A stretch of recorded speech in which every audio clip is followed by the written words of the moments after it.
Assalamualaikum warahmatullahi wabarakatuh. Yang terhormat Bapak Dr. Indra Waspada STMTI selaku dosen pengampu mata kuliah Data Mining. Pada kesempatan kali ini kami akan mempresentasikan hasil diskusi tugas besar kelompok kami. Ada anggota kelompok yang tertera. Lalu pada tahap pertama ada business understanding. Pada business understanding, tujuan utamanya menganalisis tren yang mungkin ada dalam tingkat kelulusan tepat waktu, menganalisis faktor-faktor yang memainkan peran penting dalam keberhasilan mahasiswa mencapai pencapaian tersebut, serta mengenali kelompok mahasiswa yang mungkin memiliki pola khusus dalam mencapai tujuan tersebut.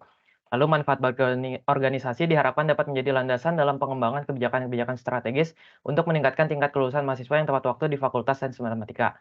Lalu ada pemangku kepentingan organisasi, yaitu jajaran manajemen fakultas dan pengelola program studi. Lalu ada pertanyaan pendukung penelitian untuk mencapai tujuan utama, yaitu distribusi IPK mahasiswa, pengaruh nilai IPK terhadap lama studi, perbandingan program studi, topik skripsi, pola-pola menarik terkait lama studi, data wisudawan 2012 sampai 2019 yang terbatas, peraturan akademik universitas sebagai acuan analisis. Lalu tahap kedua data understanding. Pada data understanding ada collect initial data, describe data, explore data, serta verify data quality. Yang pertama collect initial data. Pada tahap ini mempertimbangkan apakah data tersebut sudah memenuhi kebutuhan. Untuk mencapai tujuan dari data mining tersebut, ada beberapa hal yang harus diperhatikan, antara lain jumlah atribut yang terlalu banyak, atribut yang tidak relevan dan dapat diabaikan, data yang terdiri dari atribut, terdapat beberapa missing value. Lalu ada describe data. Pada tahap ini setelah melakukan collecting data pada dataset yang diberikan, didapatkan data wisudawan mahasiswa Fakultas Sains dan Matematika tahun 2012 sampai 2019. Data tersebut dapat dideskripsikan sebagai berikut, yaitu data wisudawan yang terdiri dari 3.368 baris dan 22 kolom untuk data training, sedangkan 595 baris dan 22 kolom untuk data testing. Lalu kalau ada kolom indeks, kolom TOEFL, kolom lulus keterangan, kolom IPK, kolom tahun masuk, kolom jalur, kolom nama program studi, kolom topik skripsi, kolom tepat waktu, dan skema pengkodean pada sumber data yang digunakan. Lalu, untuk selanjutnya akan dijelaskan oleh Mulya. Oke, kita masuk di tahap ketiga ini ada explore data. Tahap ketiga ini merupakan, tahap yang dimana untuk melakukan describe data pada dataset yang diberikan. Maka kita akan menganalisis dari visualisasi tersebut untuk menemukan sebuah pola dengan menggunakan plot type scatter bubble. Nah, untuk gambarnya tertera pada layar. Jadi untuk IPK kurang dari 3 dapat dianalisis bahwa mahasiswa banyak yang lulus dengan tepat waktu, sedangkan IPK kurang besar dari 3 mahasiswa yang lulus dengan tepat waktu. Oke, hanya ada 2 mahasiswa dengan nilai IPK tertinggi yaitu 4, dan sedangkan 1 mahasiswa dengan nilai IPK terendah yaitu 2,43.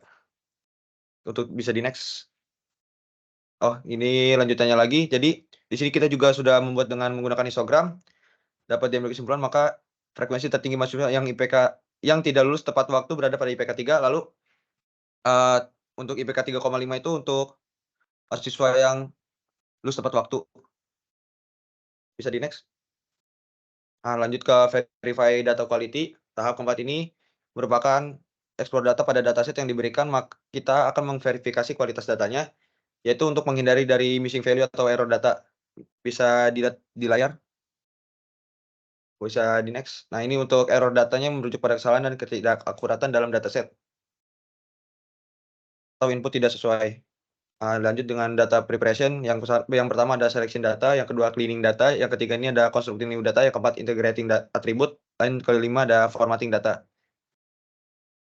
Nah, selection data pada dataset tersebut terdapat 3.368 data untuk data train dan 595 data untuk dataset. Setiap dataset diberikan masih belum sepenuhnya sesuai dengan kebutuhan model. Pada tahap ini dilakukan analisis dan memilih setiap variabel data yang digunakan, antara lain indeks, jalur, lulus keterangan, nilai IPK, program studi, tahun masuk, tepat waktu, dan TOEFL. Untuk heat map-nya bisa dilihat di layar, bisa di next. Oke, di sini, kita melakukan select atribut, yaitu ada tepat waktu menjadi label dan indeks menjadi ID. Lalu dilanjut dengan cleaning data. Untuk mengatasi missing outlier, value normalisasi. Pada atribut program studi diperlukan perubahan tipe data agar bisa mengecek nilai outlier. Ini skema pengkodeannya. Jadi program studinya kita kasih kode 1, 2, 3, 4, 5, 6. Data tersebut masih banyak nilai outlier. Banyak nilai outlier dapat mempengaruhi kinerja dari sebuah model. Oleh karena itu, nilai outlier perlu dihilangkan. Nah, ini untuk kode untuk menghilangkan nilai outlier-nya terdapat pada layar. Bisa di next. Nah, ini tahap dari cleaning data lagi.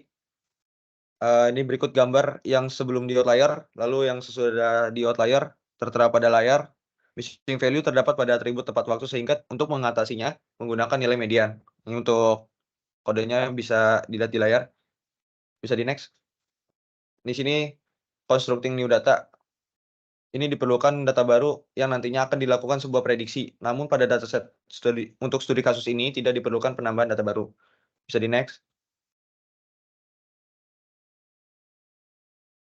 Lalu ada integrate attribute. Integrate attribute ini adalah proses penggabungan atau penggabungan beberapa atribut atau variabel dari berbagai sumber data menjadi satu set data yang lebih lengkap atau terstruktur. Bisa di-next. Nah, ini tahap terakhir pada tahap formatting data merupakan tahap terakhir sebelum dilakukan modeling. Tahap ini meliputi format atau urutan data tertentu. Pada atribut IPK diperlukan sebuah clustering agar dapat memudahkan prediksi dalam sebuah model sehingga format datanya akan lebih mudah. Nah, ini untuk gambar dari formatting data. Bisa di-next.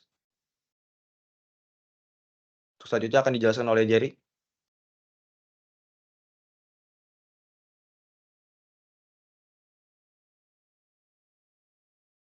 Oke, selanjutnya ada tahap modeling. Di tahap modeling ini kita akan memilih dan mengidentifikasi pola-pola apa saja yang untuk kita jadikan sebagai prediksi lulus tepat waktu. Di sini kami menggunakan gradient boosting decision tree untuk algoritmanya. Next. Nah, kenapa harus gradient boosting decision tree? Karena dalam hal ini tuh algoritma ini baik dalam machine learning yang memanfaatkan gabungan decision tree ataupun keputusan untuk meningkatkan kualitas prediksi dan kemampuan klasifikasi. Next. Ini ada gambarnya, silakan. Oke, pada penelitian ini algoritma GDBT dibuat menggunakan rapid manner. Ini adalah melakukan permodelannya, yaitu langkah-langkahnya kita seperti biasa kita train dan testnya, kemudian kita milih atributnya apa saja, kemudian di sini kita set role. Nah, di sini kita lakukan gradient boosting tree, kemudian kita set atribut, kemudian kita rename, lalu kita beri CSV. Next. Oke, pada gambar di atas kita bisa melakukan setting pada gradient boosting tree. Di sini ada number of tree, ada maximal depth-nya, ada min row-nya, dan ada min root improvement-nya. Pada number of tree itu kita mengacu pada jumlah total pohon keputusan. Maximal depth-nya adalah mengatur kedalaman maksimal dari setiap pohon. Next. Kemudian min row-nya itu mengacu pada jumlah minimum baris data. Min root improvement-nya itu menentukan ambang batas untuk membagi not pohon dalam pohon keputusan. Oke, kemudian selanjutnya adalah evaluasi. Pada evaluasi ini digunakan untuk mengevaluasi kualitas model yang telah dibuat untuk memastikan bahwa model tersebut apakah sesuai kebutuhan dan memiliki kinerja yang baik. Di sini kita mengevaluasi menggunakan performance factor. Ternyata akurasinya itu adalah 9,5, yang berarti bahwa model ini baik digunakan untuk dataset ini. Kemudian pada confidence matrix didapatkan bahwa nilai true dan false itu cukup tinggi, yaitu false itu 328, true itu 264. Absolute error-nya pun sangat rendah, yaitu di angka 0,52. Korelasinya pun di angka 0,99 yang berarti tinggi antara masing-masing atribut. Next.